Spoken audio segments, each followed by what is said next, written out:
안녕하세요, 김호준입니다.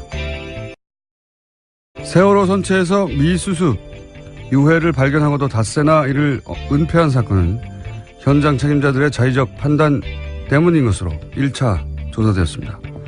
세월호는 박근혜 정부의 반인륜, 비인간, 몰인정 그런 잔인함을 상징하는 사건이죠.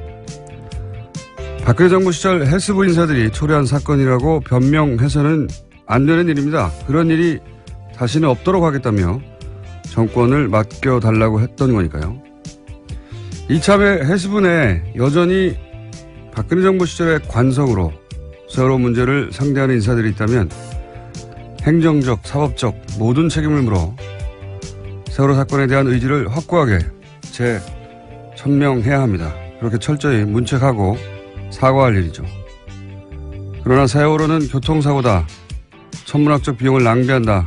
특조위는 세금 도둑이다. 그렇게 유가족들을 모욕하고 조사를 방해하고 인양을 지연시킨 당사자들은 제발 입을 좀 다물어주세요. 다른 건 몰라도 세월호에 관한 자유한국당이 뭐라고 하는 건 참고 들어주기가 매우 힘듭니다. 김어준 생각이었습니다.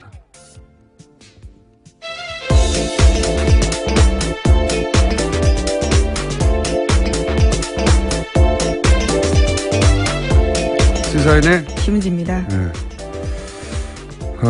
세월호 관해서 헬스부 내에 그런 인사들이 그렇게 했다면 자유한국당은 좋아해야 되는 거 아닙니까?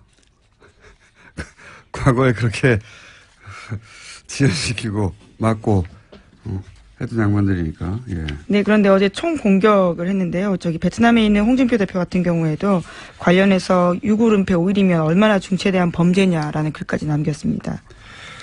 분위기 파악이 잘 안 되는 것 같아요. 본인도 했더니 일반 국민들에게 어떻게 받아들여지는지. 민가족들도 입을 좀 다물라고. 네, 페이스북에다 각각 썼는데요. 유경근 씨 같은 경우에는 자신의 페이스북에다가 자유한국당은 그 더러운 입에 세월호의 세자도 담지 말라라는 이야기까지 썼습니다. 몇 년간, 자신들이 한 일이 뭔지 잘 모르는 건지, 모르는 척 하는 건지, 모르는 척 하는 거겠죠. 예.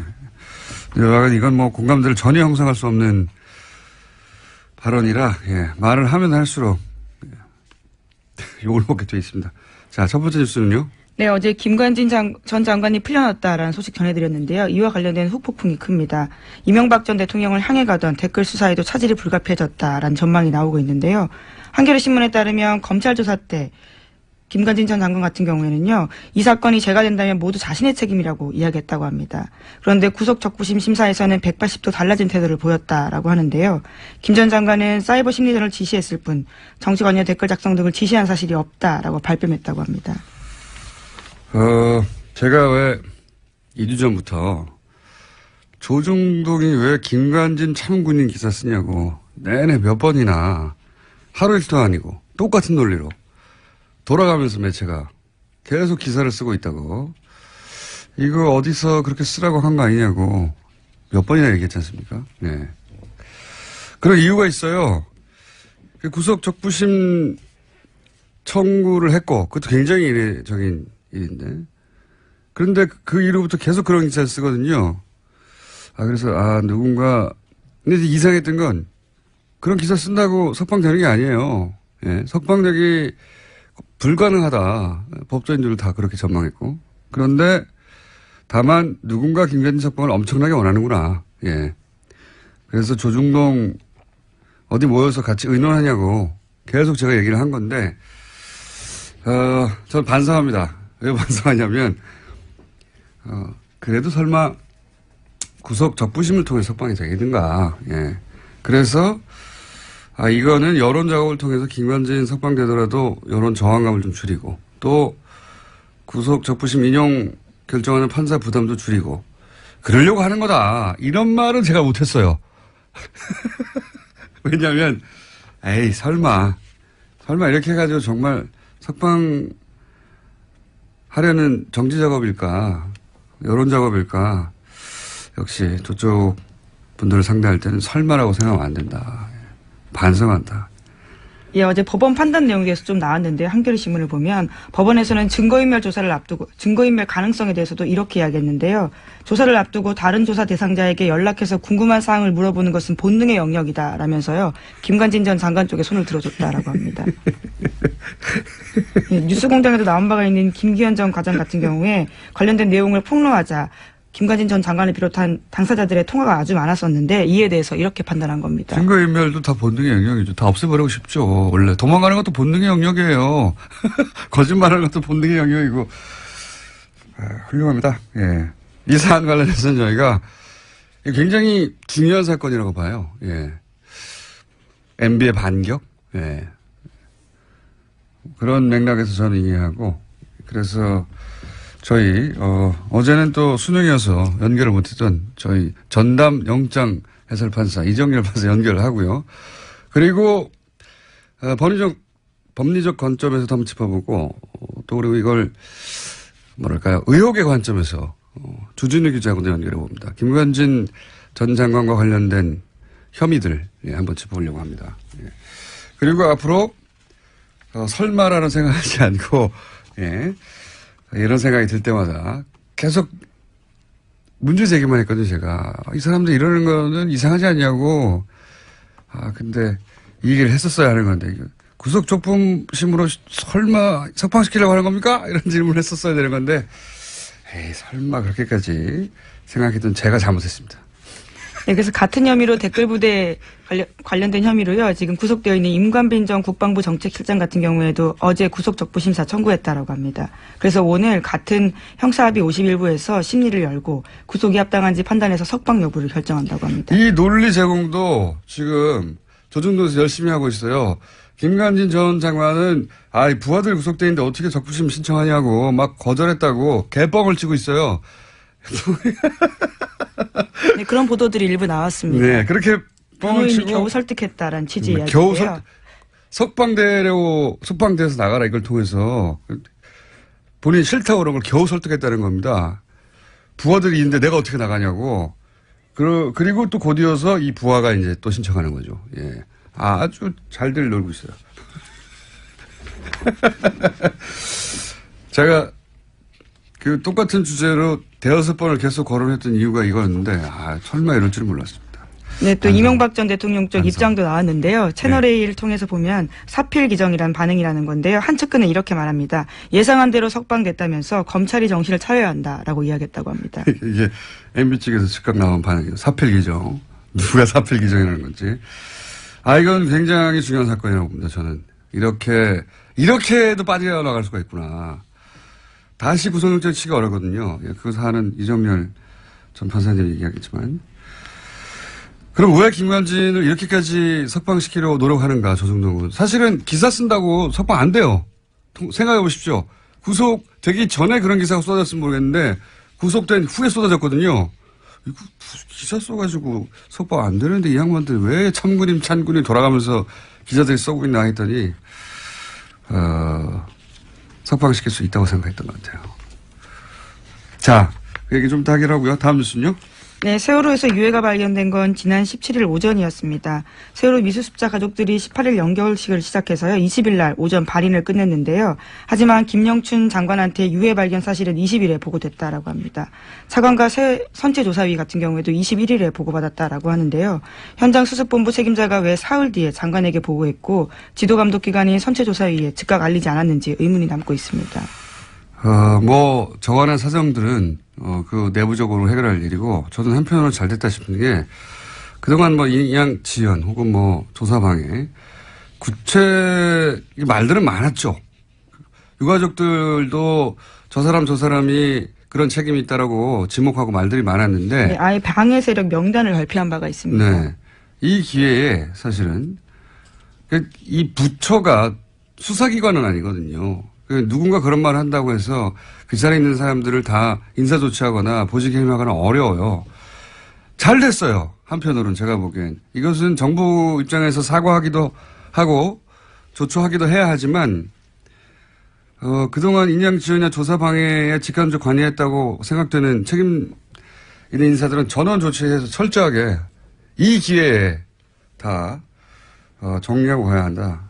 그걸 기회를 삼으면 된다. 한편으로 잘됐다 싶으면. 네, 실제로 이번에 6.25 은폐를 협의 지시한 김현태 현장수습본부 부본부장과 이철조 현장수습본부장 같은 경우에는 세월호 가족들이 발표한 방해 세력 명단에 들어가 있습니다. 그러니까 이제 유가족들의 주장을 그대로 100% 수용하기 부처에서는 어렵죠, 당연히.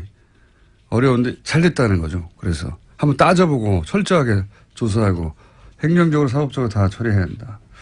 잘 됐다고 봅니다, 저는. 자, 벌써 시간이 곧이어 이정열, 주진우 두 양반이 지금 눈을 시퍼렇게 뜨고 지금. 네, 이제 두 가지 이슈를 했는데요. 네, 빨리 제목만 한번 빨리 정리해볼까요? 예. 예, 어제 SBS가 관련해서 세월호 또 보도를 했는데요. 특검이 박근혜 전 대통령의 리프팅 같은 성형 시술을 최소 5차례 받았다라고 특정했고 청와대 안에 별도 시술 공간이 있었다는 점도 확인했다고 합니다.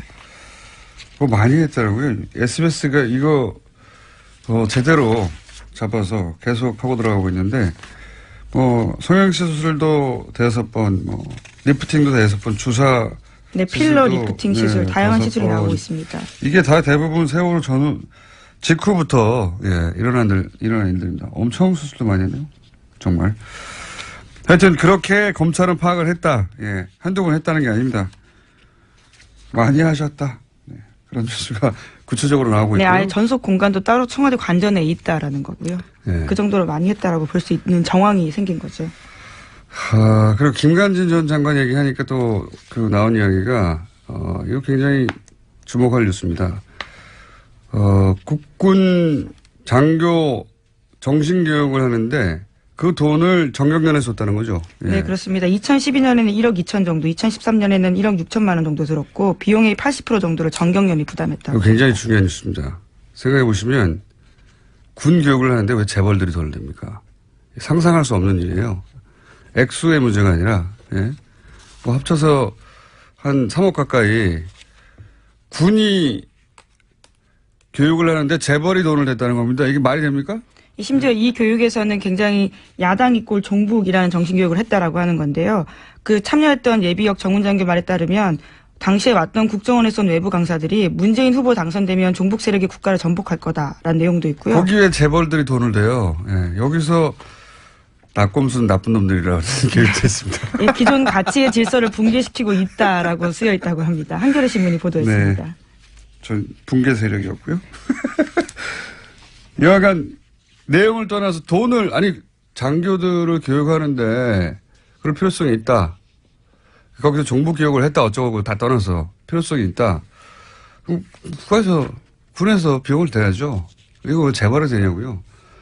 상상하기 힘든 사건인데 저는 이거 파봐야 된다고 봅니다. 예, 이거 큰 덩어리가 나올 수 있다.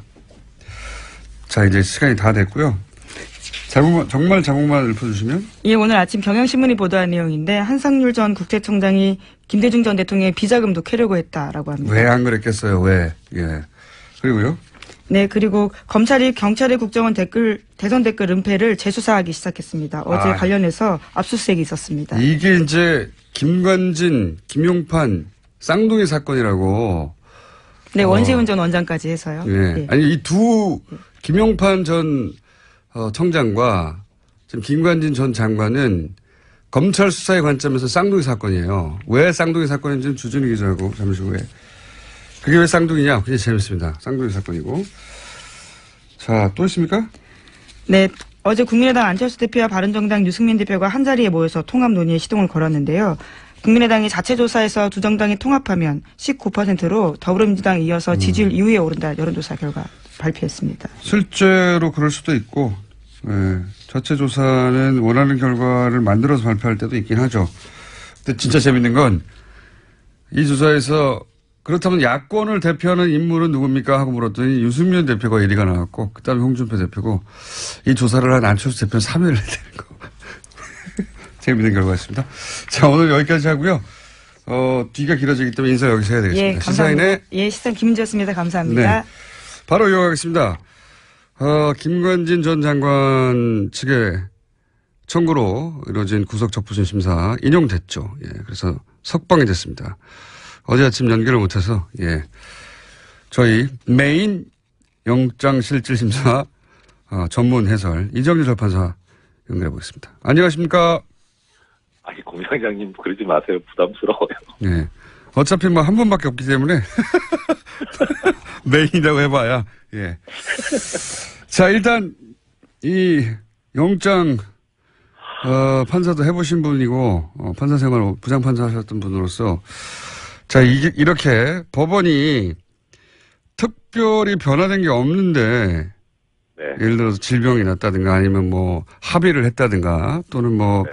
기타 새로운 증거가 나온 게 없는데 그대로인데 이렇게 구속적부심 심사에서 인용되는 경우가 얼마나 있습니까?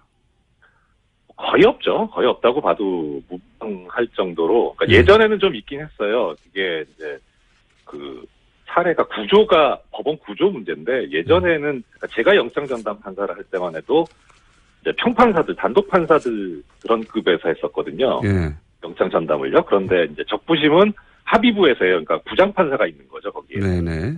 아무래도 급수가 이제 부장판사가 높잖아요. 예. 평판사보다. 그러니까 단독 판사가 본 거를 이제 부장판사급에서 볼 때, 뭐 잘못됐을 수도 있다 해가지고 바꾸는 경우가 왕왕 있긴 했어요. 근데 과거에는, 예. 근데 과거엔 그랬는데 이제 검찰에서 평판사들이 하는 건 너무 좀 어리지 않냐, 판사급이 낮지 않냐 해가지고 지속적으로 이의 제기를 해서 요새는 거의 부장급에서 하거든요. 네. 그러니까 영장을 발부하는 사람하고 그다음에 그거를 나중에 이게 맞냐 틀리냐를 담당하는 적부심 담당 재판부도 다 지방법원 부장급인 거예요. 그렇군요. 그러니까 비슷비슷한 사람들끼리 하는데 네. 뭐 아까 이제 공장장님 말씀하신 사정 변경도 없는데 이게 틀렸다라고 하기는 상당히 부담스럽잖아요. 그렇죠. 그러니까 이제 그런 이후에 그렇게 구조가 바뀐 이후에는 대체로 영장 발부 당시까지의 사정은 보지 말고 이후 거만 보자라는 쪽으로 공감대가 형성이 됐었어요. 그렇군요. 그러니까 이제 뭐 아까 공장장님 말씀하신 대로 합의가 되거나 뭐 새로운 증거가 나오거나 하는 그런 정도 아니면은 적부심에서 이게 석방 명령이 나오는 게 거의 드물었죠. 그래서 변호사님들도 그걸 아니까 어차피 해도 안 되는 거 네. 뭐하러 신청하냐 이런 형태였었고 그래서 신청하는 건수도 많지 않았고 받아들여지는 건수도 그렇게 많지가 않아요 요새는. 그렇다고 하더라고요. 예. 근데 네. 이런 상황에서 결국은 이제 인용이 됐어요. 예. 그래서 네. 모두들 안 될 거라고. 예. 모두들 될 리가 없다고 하는 상황이 돼버렸습니다. 네. 여기서 경험자로서, 네. 또 과거 내부자로서 정말 이상한 점들만 좀 정리해 주십시오. 공장장님 저 뭐 어차피 시간이 부족하니까. 네. 항상 부족해하는 인생이었지 않습니까, 우리가? 핵심 요약을 해 주십시오. 법리적으로 말씀드려요? 이상한 걸 말씀드려요? 이상한 걸 말씀해 주십시오. 알겠습니다. 네, 이상한 걸 중심으로. 이상한 거? 일단, 지금, 서울중앙지법 같은 경우에는 아까 말씀드린 대로 이제 적부심하는 담당자하고 네. 영장 전담하고 급이 비슷하다 그랬잖아요. 네네. 근데 중앙지법 여기는 좀 구조가 특이해가지고, 예. 형사수석부에서 이제 적부심을 담당을 하는데 이 형사수석 부장이 지방법원 부장판사가 아니고 고등법원 부장판사예요. 예. 급이 높아요. 여기는 높다. 예, 높아요. 그런데 이 중앙지방법원 형사수석부장 자리가 어느 자리냐면 그 영장 전담 같은 경우에는 일단 발령만 그 법원으로 내고 실제 그 안에서 어떤 업무를 담당할지는 그 법원장이 정하는 거거든요. 어허. 예, 그런데 다만 이제 우리가 알고 있는 거는 서울중앙지법쯤 되면은 워낙 이제 큰 사건들이 많이 가니까 대법원장 의중에 있는 사람이 간다. 예. 사실상 알고 있는 거지 법적으로는 그래요. 예. 근데 이 형사수석부장 자리는 아예 대법원장이 찍어서 발령을 내는 자리예요. 그럼 양승태 대법관이 이전에 찍어서 발령했던 분이다? 그렇죠. 이건 뭐 법적으로 그렇게 돼 있는 거니까. 예, 예. 근데 지금 이제 서울중앙지법 형사수석부장인 신광열 부장이 올해 2월 달에 예. 형사수석부장이 되거든요. 예. 예, 이 형사수석부장 자리가 정말 얼마나 막중한 자리냐면은 이 자리를 거쳐간 사람들이 대체로 법원 행정처를 거쳤다가 대법관이 돼요. 뭐 예를 들어서 전에 그 법관 블랙리스트 얘기 나왔을 때 주범이라고 지목됐던 임종원 법원행정처 차장도 이 서울중앙지법 형사수석부장을 거쳤거든요. 대단한 요직이다. 예, 그렇죠. 그러니까 사실 초반에 공장장님께서 반성한다고 하셨는데 저도 진짜 반성하고 드릴 말씀이 없는 게 이분을 너무 신경을 안 썼던 것 같아요.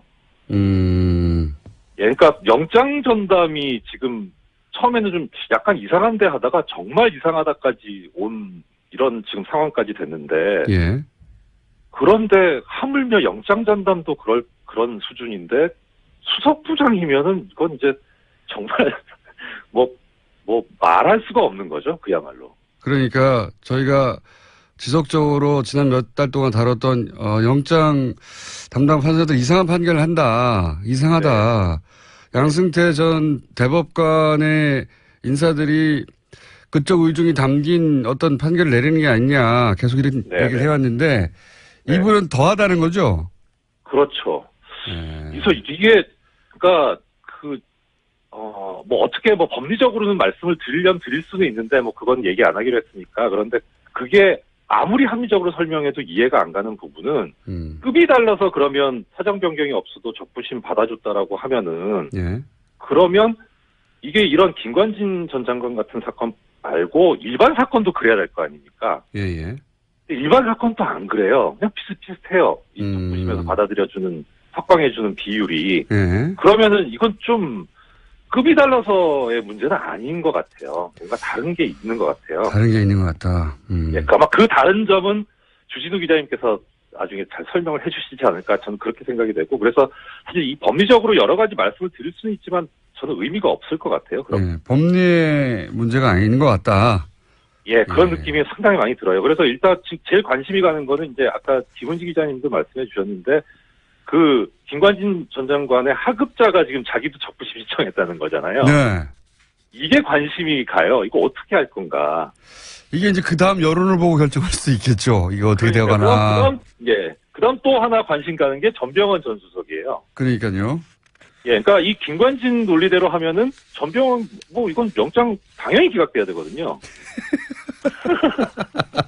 어떻게 되는지 한번 보죠. 그러니까 이 두 가지를 보고 정말 그야말로 정말 반성을 해야 되겠구나라는 생각을 해요. 설마는 없다. 형사수석 부장이 누구냐의 문제였던 것 같다. 요약하면 법리의 문제가 아니라 이렇게 간단하게 정리를 하셨습니다. 오늘 여기까지 듣고요. 나중에 시간 주세요. 다시 한번 할게요. 오늘은 할 일이 많아가지고요. 핵심만 짚었고요. 다시 한번 연결하겠습니다. 이거 저희는 계속 관심 가지고 지켜봐야 할 사건인 것 같아서. 맞습니다. 지금까지 법무법인 동안의 동안의 사무장으로 일하고 계신 이정열 전 부장판사였습니다. 감사합니다. 고맙습니다. 이번엔 이어서 여보세요? 김은지 기자하고 인사 안 했나요, 제가? 김은지 기자하고 인사 안 했답니다. 자, 그러면 김은지 기자 안녕히 가세요. 사실 옆에서 조용히 있었는데요. 아까 인사했습니다. 그래요? 아니, 저희 PD가 김관진 전 국방장관 구속 후 보수 매체들이 참군인 김정은이 가장 무서워하는 김관진 같은 구명 기사를 하루 이틀도 아니고 연일 번갈아가며 썼었죠. 왜 그랬을까? 김관진 전 국방장관의 여러 혐의 관련해 취재를 해온 주진우 기자 연결해 보겠습니다. 안녕하십니까? 안녕하십니까? 관련 취재 오래 해온 사람으로서 김관진 석방이 이제 법리적 판단 이외에 어떤 사유가 있을 수 있다고 그런 의혹을 가지고 계십니까? 네네.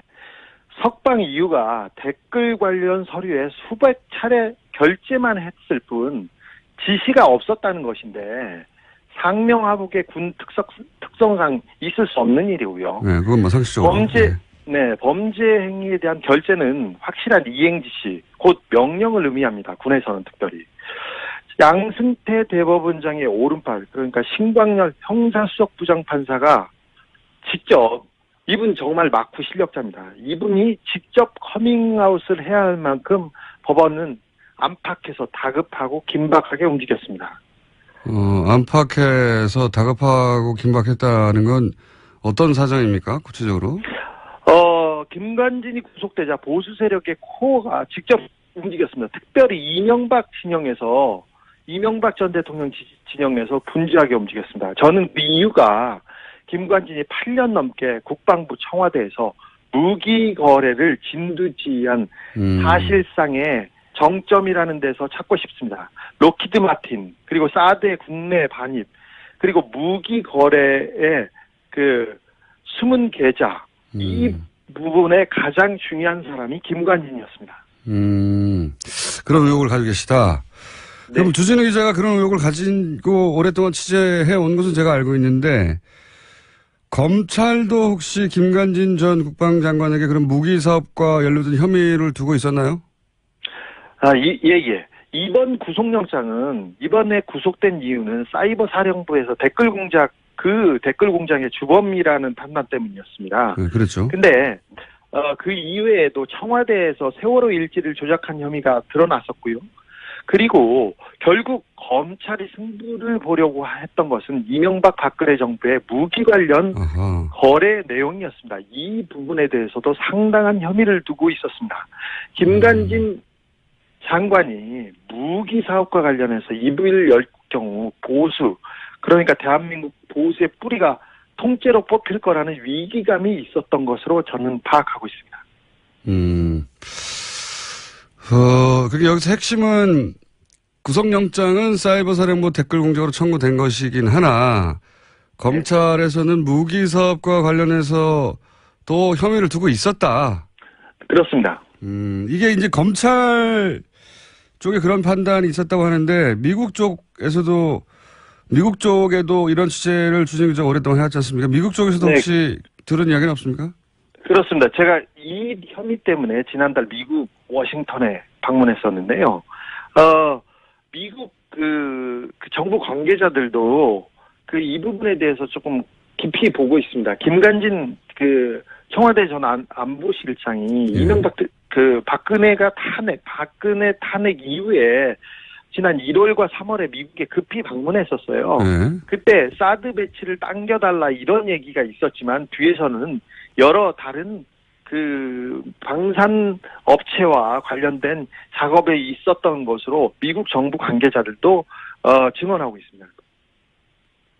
그러니까 사드를 신속히 배치해달라고 갔지만 그렇다면 그 결정은 미국의 정부 관계자가 하는 일인데 네. 정부 관계자만 만난 게 아니라 방산업체 관계자들과도 따로 만났다. 예. 예, 그래서 방산업체 관계자들과의 만남에 대해서 미국에서도 기본적으로 들여다보고 있다. 예, 관계 당국들이. 김관진 전 장관을 어느 업체와 특별히 로키드 마틴과 특별히 결탁된 사람으로 보고 있었습니다. 미국에서도. 예. 예. 국내에서도 그런 얘기는 많이 나왔습니다만 확실한 물증이 없다 보니까 이제 그런 의혹만 여기저기서 제기되고 말았는데 미국에서도 그런 혐의를 두고 있다. 네. 김관진 장관이 워싱턴에 머물렀을 때 로키드하고 그때 결탁된 것으로 그리고 여러 가지 한 2년 정도 가족과 함께 머물렀죠. 네, 그렇습니다. 그래서 그때 만났다. 가족과 김관진 장관의 뒤를 봐주고 여러 가지 친밀한 관계에 있다는 것은 명확한 것 같습니다. 알겠습니다. 미국에서도 그런 혐의를 두고 관계 당국이 들여다보고 검찰도 그런 의혹을 가지고 있다. 그래서 이 무기 사업 8년이나 핵심 요직이 있었으니까 이명박 박근혜 정부 시절 특히 이명박 정부 시절에 요직 인사들이 김관진 전 장관의 구속을 굉장히 불안하게 바라봤고 그리고 움직임이 있었다. 이렇게 파악하고 계신 거죠? 예. 이명박 정부 시절부터 그러면 무기 사업에 관여를 했다고 했는데 무기 사업 말고 이명박 정부 시절에 어떤 역할을 한 겁니까? 김관진 장관이? 사실 김관진 장관이 노무현 정부 때는 전시작전권 환수만큼은 확실하게 자기가 하겠다 이러면서 큰 소리 치고 다녔어요. 그런데 네. 이명박 정부 들어서 국방부 장관이 되자마자 갑자기 바뀝니다. 그래서 예비군 훈련 사격장에 김정일, 김일성 사진을 막 걸어놓고 거기를 관역으로 삼아서 막 사격을 하라고 하는 식으로 하고 도발하기 시작합니다. 그리고 강경 발언을 마구 쏟아냈습니다. 그런데 이때 참군인 하지만 참 정치군인의 길을 걷기 시작했다고 저는 봐요. 근데 이때 가장 김관진 장관이 신경 썼던 부분이 북한 부분이 아니었고 기무사와 사이버 사령부를 동원해서 민간인 사찰을 하고 댓글 공작을 하는 그러니까 정치적인 길을 걷는 것에 가장 큰 공을 들였어요. 그래서 뭐 낙곰수를 종북방송으로 규정하고 사찰당하고 공격했고 뭐 저희들 그랬었습니다. 근데 이분이 가장 큰 일을 했던 것은 뭐냐면 2012년 대선 때 서울고 동문 원세훈 전 국정원장하고 이렇게 짝을 이뤄서 대선에 본격적으로 개입했습니다. 군을 동원해서. 원세훈 국정원장과 서울고 동문이에요? 네, 그렇습니다. 재밌는 그래서 얘기네. 네, 국정원장하고 그 국방부 장관이 세트가 돼가지고 그 불법 대선 그 개입 이 부분에 대해서 가장 큰 그 역할을 했습니다. 그래서 이게 가장 큰 범죄 행위라고 보고 있습니다. 그러면 박근혜 정부에서도 계속 요직에 동용됐던 건 어떤 연유입니까? 아니 대선에서 박근혜 당선에 1등 공신을 했지 않습니까?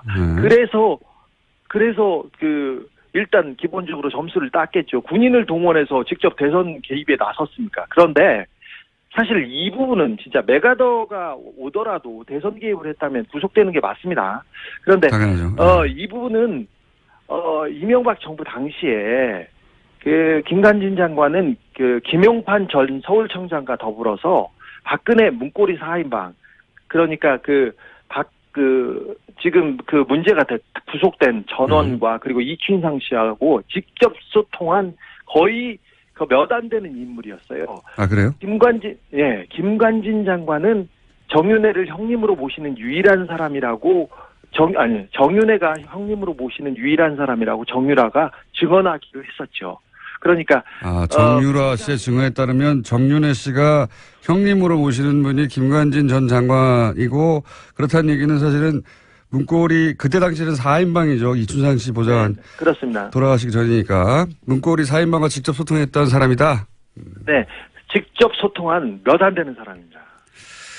자, 김용판 청장 얘기가 나와서 그러는데 네. 김용판 전 서울청장이 국정원대권 은폐 관련해서 대법원 무죄를 받았잖아요. 근데 어제 갑자기 그 수사 라인 압수수색을 검찰이 했어요. 이 압수수색이 방금 이야기한 내용과 관련이 있습니까? 그렇습니다. 박근혜 정부 하에서도 국정원 대선 개입 의혹을 수사했습니다. 근데 당시에 그러니까 대선 개입하고 그다음 발표 이런 부분이기 때문에 그 수사선상에 김용판 전 서울청장이 올랐었는데 당연히 올랐는데. 그때 청와대에서 압력이 굉장히 거셌습니다. 그리고 보수 진영에서도 마찬가지고. 그런데 어느 정도였냐면은 원세훈 전 국정원장은 잡아가도 구속해도 되는데 김용판만은 안 된다고 굉장히 거세게 막아섰습니다. 김용판 청장을 구속할 경우 김용판이 직접 나는 가만히 있지 않겠다는 메시지를 여기저기에 흘렸습니다. 그래서 청와대가 직접 나서서 검찰을 막아 세우는 그런 단계까지 단계까지 갔었습니다. 근데 굉장히 거센 압박이었습니다. 김용판 청장 자신을 구속할 경우에 내가 가만히 있지 않겠다. 이런 메시지를 여기저기 얘기했고 그래서 결국 여기저기서 압박했었고 검찰은 놔둘 수밖에 없었다. 뭐 이런 취지네요. 말하자면. 네. 불구속 기소할 수 네. 근데 이 김용판 청장 무죄 건과 지금 김관진 전 장관 이 석방건이 쌍둥이 사건이라고 얘기들을 하고 있는 걸로 저는 알고 있는데. 네네. 그랬다는 얘기는 김관진 전 청장이 지금 뭐 보수 매체에서 보도되기로는 자기는 구속 적부심 하지 않으려고 했는데 하도 권유해가지고 할 수 없이 했다. 뭐 상관인 자기가 혼자 나갈 수 없다고 거절한 것을 뭐 이런 식으로 굉장히 미화되고 있는데 그러면 김관진 전 청장도 뭐랄까요 자신의 구명을 위해서 이런저런 얘기를 했다. 뭐 이런 정보가 있습니까? 그렇습니다. 김관진 전 청장이 구속적부심 청구를 반대했다는 TV조선이나 조선 쪽에 보도가 있었는데 정반대였습니다. 정반대. 김관진 전 장관이 자신을 가만히 이렇게 그 안에 둘 경우 가만히 있지 않겠다는 메시지가 강하게 전달된 것으로 그런 소문이 그쪽에서는 났었습니다. 사실 조선일보하고 중앙일보가 나서서 사설과 기사를 연일 김관진이 구속되면 김정은만 좋아할 일이라고 대서특필 하지 않았습니까? 계속했죠. 동아일보까지. 네, 그렇습니다. 김관진을 모함받아 그 옥에 끌려가는 이순신으로 거의 승격하기도 했는데 이거 말도 안 됩니다. 그 참군인 김정은이 무서워하는 군인 이런 이미지는 사실 군에서 군 사이버사에서 김관진이 직접 만들었던 일들이에요. 말들이고 자신을 우상하기 위해서 포스터 만들고 쇼 벌이고 이거 조선일보가 다시 얘기하고 아니 세상에 어떻게 군이 자국민 민간인을 공격하는데 북한이 왜 두려워합니까? 감사하고 우습죠. 자. 사실 이거 말도 안 되는 경우. 네, 그만 흥분하고요, 주진 기자. 네. 자, 후속 취재 내용 나오면 특히 이제 미국 취재 내용이 좀 구체적으로 나오면 이 사안을 다시 한번 짚어보기로 하고 오늘은 여기까지 하겠습니다. 여기까지요? 네. 아니, 저는 흥분해가지고 지금 다른 네. 얘기를 못 하겠는데. 자, 들어가세요, 이제. 지금까지 시사인의 주준희 기자였습니다. 네. 시사인 주준희 기자였습니다. 인사했는데 인사도 안 할 거라 버렸네요. 예. 자, 오늘 코너가 많습니다. 이게 급합니다. 프란다스의 개주. 예, 안홍구 전 청장님 나왔습니다. 안녕하십니까. 예, 안녕하십니까. 시간이 짧기 때문에 네. 바쁘게 달려보겠습니다. 여러 가지 사건이 많이 일어나고 있습니다. 예, 지금. 그렇습니다. 가만히 있질 않네요. 저쪽도 당연히. 그렇습니다. 가만히 있질 않고. 우리가 설마 하는 수준으로 생각하면 안 될 것 같아요. 반성을 제가 또 한번 네. 했습니다. 설마는 없다고 제가 스스로 말하면서도 이게 어떻게 될까 싶었는데 그게 되네요. 항상 생각하는 상상 이상입니다, 보니까. 자, 플랜더스 기회. 이게 이제 드디어 오픈됐나요? 어떻습니까? 예, 지금 홈페이지가 내주 수요일입니다. 수요일이고. 기다리다 목이 다 빠지겠어요. 네, 그리고 일단 이게 주식 평가가 돼야 되거든요. 예. 주식 평가가 돼서 이제 캔코에서 경매에 이제 그 공매에 내놓아야지 저희들이 살 수 있기 때문에 일단 그 사이에 지금 계속 준비를 하고 있는 중입니다. 아니, 그렇다 하더라도 예. 지금 이제 막 이렇게 기다리다가 예. 이번 주 되겠지 하다가 지쳐가는 분들을 위해서 빨리 해주시고요. 자, 오늘 주제는, 시간이 7분밖에 안 남았네요. 자, 오늘 주제는 다스를 승계하고 있다. 예. 그런 얘기, 이제 단편적으로 우리가 몇 가지 얘기했는데, 예. 유형별로 싹 정리하셨다면서요. 예, 유형별로 정리를 했는데 아마 그걸 이야기하면 오늘 아마 시간이 절대적으로 부족할 것 같고요. 이렇게 보시면 될 것 같습니다. 지금 우리나라 대기업이나 그 돈을 가진 분들이 2세들한테 물려주기 위해서 하는 모든 방법들이 이 다스에 다 찾을 수 있다. 예를 들면 이제 그 유형 자세한 부가 설명 못 하시더라도 유형이 대충 어떤 게 있습니까? 유형을 보자면은 이제 처음에 그 시드 머니를 만들어주죠, 보통. 그건 이제 삼성의 방식이었죠. 예, 삼성의 아들한테 60억 줘가지고 그렇죠. 16억만 세금을 내게 한 다음에 그걸로 몇 조를 만들어버렸죠. 그렇죠. 결국 삼성을 먹었어요. 예, 지금 회장 승계를 했죠. 승계 작업이 끝났고. 삼성 방식인데 이제 그거는 이제 안 통하게 됐죠. 지금은 사실 재벌 이제 전부 다 눈이 있으니까요. 다 보는 사람들이 많고. 재벌 사이즈에서는. 그런데 이제 또 다른 경우에는 보면 그 기술이 있는 중소기업들을 그 기술 이전을 받기 위해서 이제 납품을 시키죠. 그래서 납품을 다 받고 난 다음에는 그 기술을 탈취해서 그 회사를 납품을 끊어버리면 그 회사는 이제 망하니까. 오사를 하니까. 그러면 그 회사를 인수해버리고. 인수해버리고. 그러니까 좋은 기술 있는 중소기업을 먹는 거죠. 그렇습니다. 처음에는 일감을 줘가지고 막 이제 키운 다음에 갑자기 끊어가지고 어려움에 처하게 만든 다음에 싹 먹어버리는 거. 그렇습니다. 그런 방식. 그리고 뭐 그 일감을 또 그 계속 몰아주기 해서 일감 몰아주기에 대해서는 지금 증여세를 물리고 있습니다. 일감을 몰아주는 경우에는.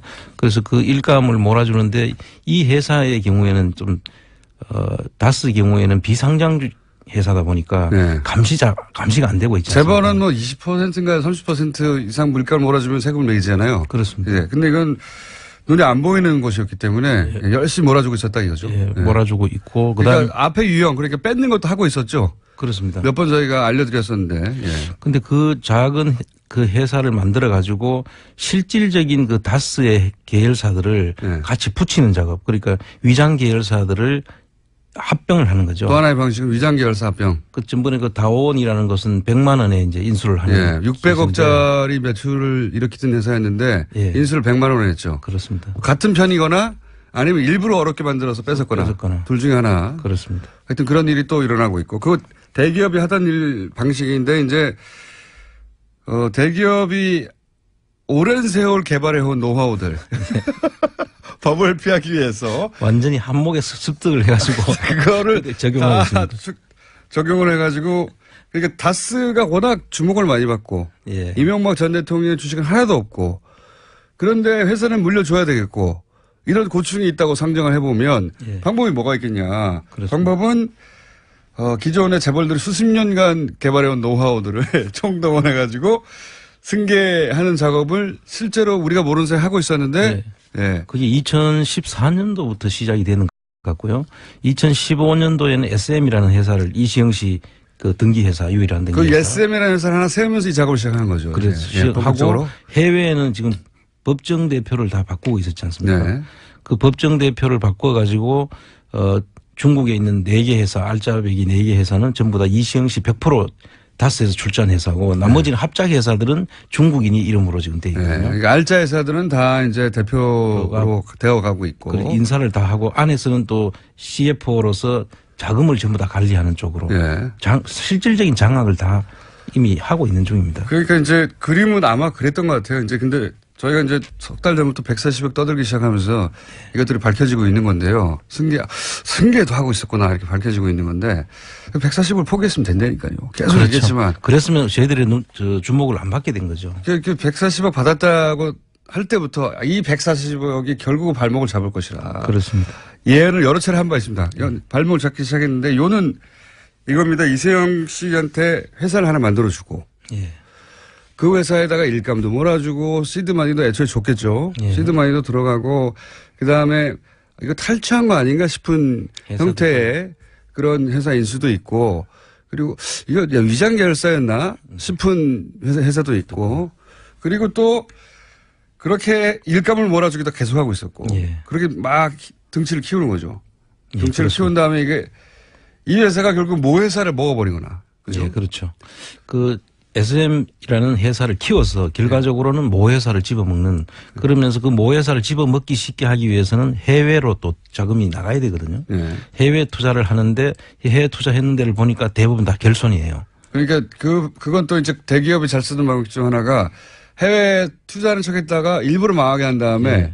일부러 망하게 했으니 그다음 들여다볼 필요가 없지 않습니까? 그렇죠. 그 돈이 돌아서 돌아오는 경우. 예, 검은머리 외국인으로 해서 예. 돌아오거나 아니면 그 관리가 그쪽에서 되고 있으니까 예. 국내에서는 알 길이 없죠. 그러니까요. 그러니까 해외 알짜들은 이미 대표이사가 돼버린 상태고 그렇습니다. 눈 밖에 나야 있어서 모를 거라고 생각한 거죠. 그렇습니다. JTBC의 특종이었고 그리고 국내에서는 이렇게 몸집을 계속 키워가고 예. 해외에서 실패한 듯 처리된 회사들을 통해서 이렇게 돈이 돌아온 정황 뭐 그런 의혹들 그런 의혹들 중에 하나 밝혀진 게 이제 1,800억대였나요? 1,485억. 네. 조그만 회사 예. SB 글로벌 로지스라는 예. 그 포장지 회사죠. 포장지 회사여서 이 회사는 포장지를 납품하고 다스로부터 돈을 받아야 되는데 예.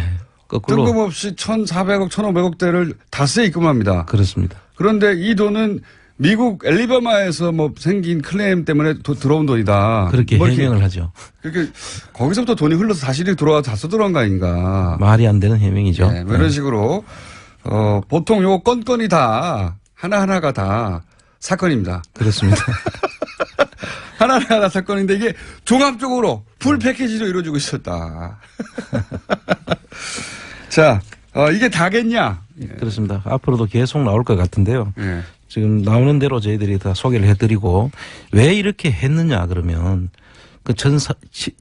박근혜 정부에서 이루어지는 사건들이거든요. 이게 그 박근혜 정부를 너무 지나면은 좀 문제가 생길 수 있다고 생각해서 그렇죠. 보수 정권 하에서까지는 보호가 되는데 예.